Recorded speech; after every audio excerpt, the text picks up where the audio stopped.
তোমরা? আশা করছি তোমরা সবাই ভীষণ ভালো রয়েছো আর আমিও ভালো রয়েছি। আমি প্রিয়া, আমার নতুন একটা ভিডিওতে তোমাদের সবাইকে জানাই অনেকটা স্বাগত। এখন বাজছে 7:30 আর আমি ঘুম থেকে উঠে গিয়েছি, কিন্তু আজকে সব থেকে বাজে দিন আর কি, একদম ভালো লাগছে না।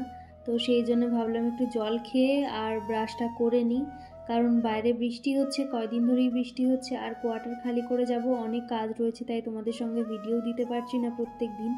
তো ভাবলাম আজকে ভিডিওটা শেয়ার করি। তো যাই হোক, দেখো সকালবেলা ব্রেকফাস্ট বানাতে চলে এসেছি, তড়কা বানাচ্ছি, কিন্তু একদম দেখতে পাচ্ছি না। তো সেই জন্য ভাবছি গ্যাসটাকে একদম ওই দিকে করবো, জানলার দিকে, যাতে দেখা যায় রান্না করলে। সকাল থেকেই লাইট নেই আর তেমন বিদ্যুৎ চমকাচ্ছে আর বৃষ্টি হচ্ছে। আমাদের ওইখানে দিদুকে ফোন করে জিজ্ঞাসা করেছিলাম, দিদু বললো যে না বৃষ্টি হচ্ছে না, কিন্তু এইখানে দেখো কেমন মুষলধারে বৃষ্টি হচ্ছে। দেখাচ্ছি, দাঁড়াও তোমাদেরকে।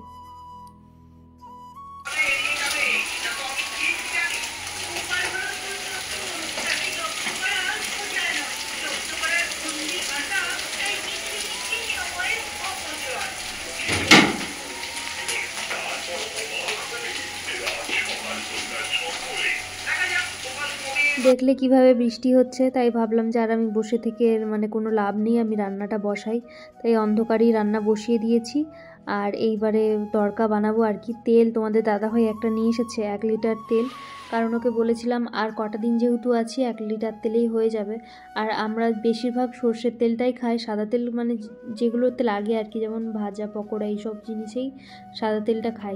আর দেখো বাইরের কি অবস্থা, আমার রান্নাঘর থেকে তো দেখলেই দেখো বাইরের অবস্থা, দেখতে পাচ্ছ সারাক্ষণ বৃষ্টি হয়েই যাচ্ছে। এমনকি আমার কোয়ার্টারের সামনেতে জল জমা হয়ে গিয়েছে, দেখতেই পাচ্ছ, পুরো একদম ভর্তি হয়ে গিয়েছে জায়গাটা। তো চলো এইদিকে দেখো কিট্টু কেমন বেরিয়ে গিয়েছে আমি বেরোতেই। আর প্রচণ্ড ঠান্ডা লাগছে, তার উপরে আবার লাইট নেই, কি যে কষ্ট লাগছে আজকে কি বলবো তোমাদের।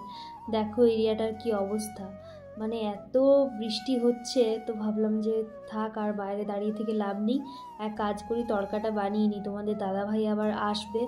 আর আজকে যে কি রান্না করব কিচ্ছু ভালো লাগছে না, এত ঠান্ডা লাগছে না। এখানে তো রুম হিটার ছাড়া সারভাইভ করা খুব মুশকিল।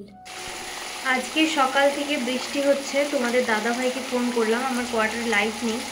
আর সকাল থেকে না চুল আঁচড়েছি, না খাওয়া দাওয়াও তেমন করিনি। তো তোমাদের দাদাভাইকে ফোন করে বললাম যে আমাদের কোয়ার্টারে শুধু লাইট নেই, বাকি সবার কোয়ার্টারে লাইট আছে, আমার মোবাইলে চার্জ নেই, তাই গ্যাসটা এদিকে শিফট করলাম, ওইদিকে কিচ্ছু দেখতে পাচ্ছি না। আর ওই জন্য দেখো এখন রান্না করছি, আজকে বানাচ্ছি দুপুরবেলা রুটি তড়কা। আজকে ভাত খেতে একদম ইচ্ছে হচ্ছে না, খিচুড়ি বানাবো ভেবেছিলাম, চিকেন কিমার খিচুড়ি, কিন্তু তোমাদের দাদাভাই আজকে ডিউটিতে আছে, ওর খুব প্রেশার, ওই জন্য চিকেন আনতে পারেনি, ওই জন্য তড়কা রুটি বানাচ্ছি দুপুরবেলা। দেখো এদিকে মশলাটা কিন্তু কষিয়ে নিয়েছি, আর তারপরে ডিম তড়কা, আর তড়কা বলতে ওই যে রাজমা ছিল, এর মধ্যে মুগ ডাল ছিল আর ডিম ছিল, আর নুন হলুদ দিয়ে ডালটাকে সিদ্ধ করেছিলাম, ব্যাস এইটুকুই দিয়ে তারপরে ভালো করে এই যে দেখো বানিয়ে নিচ্ছি তড়কাটা। তোমাদের দাদাভাই চলে এসেছে, ওর আবার খিদে পেয়ে গিয়েছে। আর আজকে দুপুরবেলায় তেমন কিছু বানাচ্ছি না, আর সকালবেলা ব্রেকফাস্টও করিনি, একদম দুপুরের লাঞ্চটাই করে নেব। আর ভালো লাগছে না, খাওয়া দাওয়া করে দেখা হচ্ছে তোমাদের সঙ্গে। তো দেখো আমাদের খাওয়া দাওয়া কমপ্লিট, এখন বৃষ্টিটা একটু কমেছে, তাই ভাবলাম বাসনগুলো ধুয়ে নিই। আর দেখতে পাচ্ছ গ্যাসটাকে কোথায় শিফট করেছি, এই যে এখানে শিফট করেছি। আর কয়েকদিন পরে গ্যাসটাকে তো বাড়ি পাঠিয়ে দেবো একদম প্যাকিং করে। তো প্যাকিং শুরু করব, যেদিন থেকে প্যাকিং শুরু করব সেদিন থেকে তো তোমাদের সঙ্গে ভিডিও দেখাবোই আর কি, তোমরা দেখতে পাবে সব কিছু। আসলে ওই যে লাইট না থাকলে কিছু ভিডিও শ্যুট করতে পারছি না, তোমাদের সঙ্গে শেয়ারও করতে পারছি না। আর এত বাসন পড়েছে, তার উপরে আবার বাইরে এত ঠান্ডা। আজকের ভিডিওটা খুব একটা বড় হবে না, যতটুকু ক্লিপ আছে ততটুকুই তোমাদের সঙ্গে শেয়ার করলাম, কারণ খুব কাজের চাপ রয়েছে। আর বাড়ি যাচ্ছি, বাড়ি গেলে ভালো ভালো ভিডিও দেখতে পারবে, খুব সুন্দর সুন্দর মজা হবে বাড়ি গেলে। আর আমি তো ভীষণ পরিমাণের এক্সাইটেড যে কবে বাড়ি যাব কে জানে, এখন এইভাবেই দিনগুলো কাটছে যে আজ বাড়ি যাব কাল বাড়ি যাব।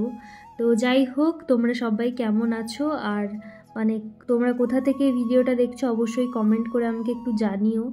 আর হিমাচল প্রদেশ জায়গাটা দূর থেকে হয়তো খুব ভালো লাগে, আসলেই খুব সুন্দর জায়গা, কিন্তু এখানে যারা থাকে না তারাই জানে। আমরা যেমন ওয়েস্ট বেঙ্গল থেকে এসেছি, আমাদের যে কী ঠান্ডা লাগে, ধরো যারা এখানে জন্মগ্রহণ করেছে তাদের কাছে এটা কোনো ব্যাপার নয়।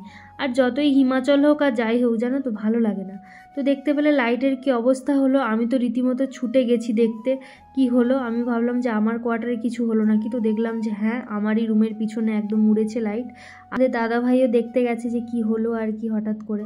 তো যাই হোক, গ্যাস মুছে আর এই যে জিগগুলো পরিয়ে রেখে দিচ্ছি, কোথায় মিস্ত্রি এসেছে তোমাদের দাদাভাই ফোন করতেই আর কি, যারা এগুলো সারান। তো চলো দেখি কি অবস্থা ওখানে। আর প্রচুর ঠান্ডা লাগছে, বারবার এত ঠান্ডা লাগছে না, মানে কি বলবো, মনে হচ্ছে সব কিছু ফেলে রেখে আর শুয়ে পড়ি ব্ল্যাঙ্কেট ঢাকা নিয়ে। তো এই দেখো কি অবস্থা এখানে। 2 দিন 3 দিন ছাড়া ছাড়াই আমার কোয়ার্টারে লাইট চলে যায়, ওই জন্যই আরও বিরক্ত লেগে গিয়েছে। আর কটা দিন রয়েছে, আজ বাথরুম ব্লক হচ্ছে, কাল লাইট উড়ে যাচ্ছে, এইরকমই হচ্ছে। মানে ঈশ্বরের কৃপায় আর কিছু দিন, বাস কিছু দিন, মানে হাতে গোনা কটা দিন দেখতে পেলে আমি একদম শান্তি পাই বাড়ি গেলে। বিশ্বাস করো আর ভালো লাগছে না। একটা সময় ছিল যে কোয়ার্টারে আসার জন্য লাফাতাম, কিন্তু এখন আর একটুও ভালো লাগছে না যত দিন এগিয়ে আসছে। তো তোমাদের দাদাভাই ওখানে দাঁড়িয়ে রয়েছে, আর আমার না খুব ভয় লাগছিল আগুনটা কীভাবে ছিটকাচ্ছে দেখলে। তো কিট্টু কী করছে দেখি, আবার কিট্টুকে ডাকলাম, ও তো আসলো না আমার সঙ্গে। আর একটা বোন আমাকে কমেন্ট করেছিল আগের ভিডিওতে যে দিদিভাই তুমি খুব লাকি, এমন একটা সাপোর্ট, মানে দাদাভাই খুব সাপোর্টিভ।